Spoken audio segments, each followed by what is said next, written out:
السلام علیکم۔ ملکی اور غیر ملکی تازہ ترین خبروں اور کرنٹ ایشو سے باخبر رہنے کے لیے ہمارے ساتھ رہیں۔ رخ کریں گے ساہیوال کا، جہاں سے رپورٹ کر رہے ہیں ہمارے نمائندے Shan Ahmed. Secretary Punjab professional transport authority Naeem Iqbal Bukhari اور ڈپٹی کمشنر ساہیوال واجد علی شاہ کی ہدایت پر secretary D R T A Sahiwal Wasif Yasin نے ساہیوال کے مختلف بس سٹینڈ کا دورہ کیا۔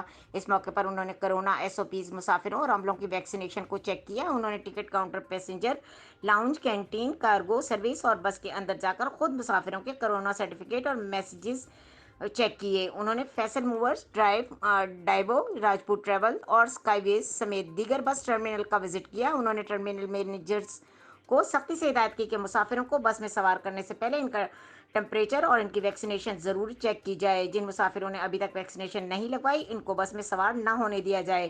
ان کا کہنا تھا کہ کرونا سے بچنے کا واحد حل ماسک لگانا، ویکسینیشن کروانا ہے۔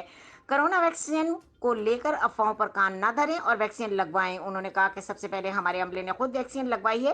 ویکسین لگا کر نہ صرف اپنی بلکہ دوسروں کی بھی جانوں کو کرونا جیسی مہلک وبا سے بچایا جا سکتا ہے۔ ان کا کہنا ہے کہ کرونا ایس او پیز کے خلاف ورزی کرنے والوں کے خلاف سخت کریک ڈاؤن کیا جائے گا، جس میں ان کو نہ صرف جرمانہ کیا جائے گا بلکہ گرفتار بھی عمل میں لائی جائے گی۔ مزید خبروں اور اپڈیٹ کے لیے دیکھتے رہیں کے نیوز چینل انٹرنیشنل۔